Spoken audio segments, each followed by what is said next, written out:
Cara, tem alguma abordagem que você lembra, assim, pra gente poder comentar, que você viu no YouTube, ou que você vivenciou, ou que algum amigo seu vivenciou, que você pode contar, que assim, alguma abordagem muito ruim, que você falou, cara, olha os erros do cara, e alguma abordagem muito boa. Você falou, ó, certeiro. Tá, então eu vou contar uma história de uma abordagem junto, que vem tudo isso que você pediu. Tudo junto? Abordagem boa com ruim e misturando com o que a gente tá falando, que sedução é adaptação. Tá. Quando eu era mais jovem, até pro pessoal entender assim, ó. Não que isso seja melhor, não tô querendo me achar, não tô falando que isso é pior nem melhor, tô dizendo apenas que é diferente. Eu estudo sedução hoje para ter mais teoria para apresentar para o meu público, mas todas as garotas, e eu digo todas porque eu já tô noivo há 9 anos, você conheceu ela, todas as garotas que eu fiquei até hoje foram sem ler nenhum livro de sedução e nem em nada. Tá. A maioria das pessoas que ensinam sedução hoje, elas às vezes, elas não tinham resultado com mulheres, elas passaram por uma frustração, elas começaram a estudar, elas aprenderam tanto que hoje tornaram-se especialistas nesse assunto. O meu caso é diferente. Eu sempre fui sociável, eu nunca fui o mais bonito da minha galera, muito pelo contrário, eu sempre fui magrelo, dentuço, só que então eu tive que desenrolar sempre no papo. Eu sempre tive que desenrolar no papo. Então, o que aconteceu foi o seguinte, eu tive que aprender com as minhas experiências, com tentativa e erro. E eu sempre fui um cara muito analítico. Até hoje eu digo que a minha maior habilidade na sedução é essa leitura de sinais, essa percepção do que tá funcionando, do que não tá funcionando. Por isso que hoje meu conteúdo é muito baseado em reacts. Eu olho a abordagem de outras pessoas e digo, isso funciona, a galera pode adaptar, isso pode fazer, isso não vai dar certo. Sabe? Porque eu entendo, assim, do que funciona e do que não funciona por estar muito tempo trabalhando com isso. Então, como eu estava dizendo, eu vim de uma... E hoje eu estudo e eu percebo... Inclusive você me analisou. Eu analisei o Vitor. Olha, teve a audácia, a pachorra de me analisar. É mole? Analisou meu pedido de casamento. Muito. Eu concordei com a maioria das partes. A única coisa que eu discordei, eu acho, de você foi que você falou o pedido. Com aliança ou sem aliança? Foi. Eu acho que o momento devia ser um pouco mais mágico, assim, que eu pelo menos ensino assim, que o momento ali do pedido tem que ser um momento mais especial. O namoro, esse aí foi o namoro. Esse foi o namoro. Foi o namoro, a gente foi fazer um bolo, fez um bolo de maçã namoro, na casa dela, tudo. Foi o namoro. Aí eu percebi que tava no clima, eu falei, bom, dá a cartada. Aí eu virei pra ela e falei assim, e aí, você quer com ou sem aliança? Ela falou, o quê? Fazendo bolo. Ela falou, o quê? Eu falei assim, namorar comigo, com ou sem aliança? Já cravei, né? Não, deu certo, ótimo, né? Eu como na função de um especialista, eu dei uma incrementada, falei, porque, por exemplo, meu primeiro pedido de namoro, eu levei a minha namorada num terraço de uma festa que a gente tava, aí eu cheguei e eu já tinha decorado todo um discurso de por que ela era essencial na minha vida naquele momento, por que ela me transformava num homem melhor, por que eu gostava tanto dela, daí eu falei das qualidades dela. Então eu criei todo um momento mágico para fazer o pedido. Então aquilo ali, ela falou, nossa, até hoje é o pedido de namoro mais bonito. Mais bonito. Por quê? Porque eu criei toda uma intenção. Assim, muita gente, e eu aviso, assim, muita gente às vezes pede em namoro com medo de terminar. Porque estão ficando e aí tá meio que, como eu posso dizer, esfriando a relação. Quer dar um nitro. E ele quer pedir em namoro e isso é errado. Quer dar um gásinho, né? Isso é errado, porque você não tá girando... A parada tá indo pra lá e você quer forçar uma coisa e acaba não dando certo. Enfim. Mas, como eu tava te falando, eu te analisei, né? E tá lá no meu canal, bem legal. Mas eu não lembro agora o que a gente tava falando. Uma análise não. Uma história que tem tudo isso aí. Abordagem ruim, boa. Então, aí eu tinha amigos que eram muito mais bonitos que eu. E a gente ia pra balada junto. Nossa, e os caras ficavam com as garotas e, mano, eu às vezes ficava com uma menina que sobrou, às vezes eu dava em cima de outras e tentava. Mas os caras às vezes ficavam com 4, 5 meninas, eu ficava com 1, 2. Nossa. Até eu começar a desenrolar e até eu começar a ganhar deles, mas aí eu ganhava na lábia. Entendeu? Por quê? Porque eu comecei a perceber alguns padrões e comecei a agir da mesma maneira. Enfim. Mas aí tinha um amigo meu que ele tinha, e eu perguntava, cara, o que você fala pra mim, né? Ele falava assim, chega nela, fala assim, oi, te apresenta e tal. Aí, em algum momento, você olha pra boca dela e fala assim, o que você faria se eu te desse um beijo? Nossa. E assim, quando você fala isso pra uma garota, ela vai te dar 2 respostas bem padrão. Ou ela vai querer o beijo, ou ela vai te falar, eu vou te dar um tapa na tua cara. E esse meu amigo, por ele ser muito bonito, e por ele ler os sinais, por ele ser bonito, ele tem muita receptividade da garota. A gente pode falar isso é um tema muito bacana de falar. As 3 categorias de mulheres receptiva, não receptiva e neutra. A gente pode falar, isso é um tema muito legal, acho que a galera vai gostar. Show. Quando ele falava isso, a garota falava, eu te dava um tapa no rosto. Aí ele, então prepara a mão. E aí ele vinha todo bonitão e ficava com ela, porque ela queria ficar, porque ele tinha lido isso. Aí eu, beleza, vou usar essa estratégia. E aí eu, magrelo, cheguei na mina, o que você faria?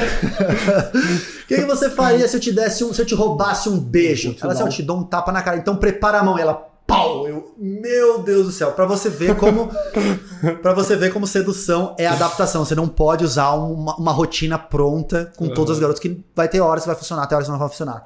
Mas tinha uma que eu gostava muito, que eu ensino pros meus alunos, que é o seguinte, quando você tá num clima... Que assim, muita gente pensa que cantada não dá certo. Tá. Cantada dá certo se você utilizar ela no momento certo. Lembra que eu falei que durante uma conversa existem vários estágios? Sim, sim. Você pode chegar pra uma garota e perguntar, você quer ir passar a noite comigo lá debaixo dos lençóis?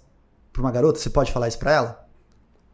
Pode. Em algum momento você pode. Em algum momento, exatamente. Se você chegar pra uma garota que você acabou de conhecer e falar isso, você vai tomar um tapão ou você vai... Tapa na cara. Vai ficar preso. Aham.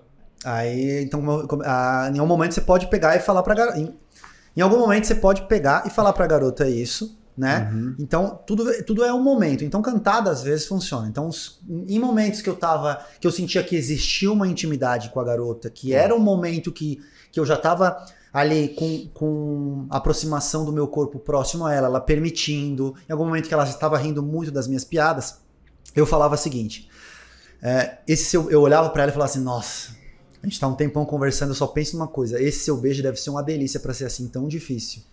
Então, o que eu falava? Eu demonstrava o meu interesse por ela, certo? Sem ser muito ofensivo. Eu tava falando do beijo dela. Se a resposta fosse negativa, para garota, sai fora. Deu assim, só um foi comentário. só uma suposição, e aí me defendia de alguma forma. Mas como eu já tava... Como eu não usava isso, eu até falo para os meus alunos, cara, eu não recebia toco de mulher. Por quê?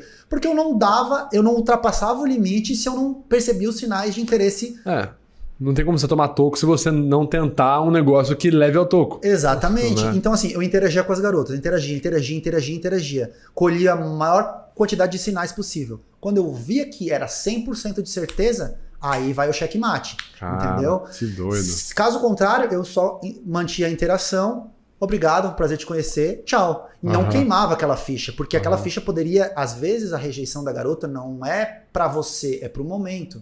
Ela quer ficar com você. Mas o ex-namorado dela tá na mesma festa e ela não quer ficar na frente dele. Já aconteceu comigo. Então... Às vezes você tem que ter esse jogo de cintura e entender esses sinais. Então eu falava isso pra garota, o seu beijo deve ser uma delícia pra ser tão difícil. Geralmente elas falavam, não é difícil, é porque você não tentou ainda. E aí eu ia lá e partia pro beijo, né? Fazia um movimento de partir pro beijo. Tipo, lavou. Daí eu me aproximava, botava a mão no rosto dela e me aproximava pro beijo, né? Se ela pegasse e falasse assim, às vezes elas ficavam confusas. E elas falavam, daí eu já tinha uma pronta pra isso. Eu falava assim, você não sabe, né? Você nunca se beijou pra saber se o seu beijo é bom. Aí elas, realmente. Assim, então, se você quiser, eu experimento e eu te conto.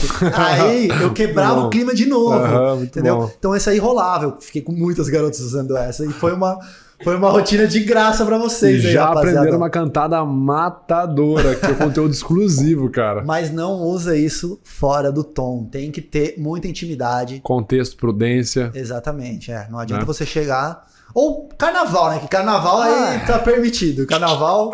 Cara, teve assim... Tem uma coisa que eu quero te contar que foi uma história muito engraçada. Eu tava muito bêbado um dia. Mas muito, muito, muito bêbado mesmo. Faz muito tempo isso aí também. Eu não era solteiro, obviamente, né? Pra você ter uma noção, eu fui num rodeio e eu pedi a caipirinha.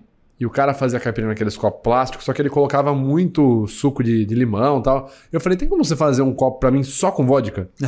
E o cara fez uma caipirinha só de vodka. Então você imagina um copo até aqui, só de vodka. Cara, esse dia eu passei mal. Ficou mais louco que o Batman, mais o cara que você gosta. Mais louco que o Batman. Nesse dia eu fiz juiz ao meme. Mais louco que o Batman. E cara, esse foi o chaveco mais out of nowhere da minha vida. Porque a minha percepção desse dia é muito cabulosa. Então assim, eu lembro que eu fui no rolê com uma amiga, ela tava namorando na época, tava ela e o namorado dela. Foi eu, eles e mais duas amigas dessa amiga minha, duas gêmeas. E aí a gente foi e tal, e, as meninas saíram e tal. Eu saí pra um lado, conversando com o rapaz, né, com o namorado da minha amiga. Cara, e de repente eu peguei e, tipo assim, uma das gêmeas ficou perto da gente, eu olhei pra ela e falei assim, cara, eu queria muito dar um beijo nela. E eu lembro que foi a última coisa que eu pensei. Em seguida, eu lembro que eu falei assim com ela, eu falei assim, viu, eu quero te perguntar um negócio.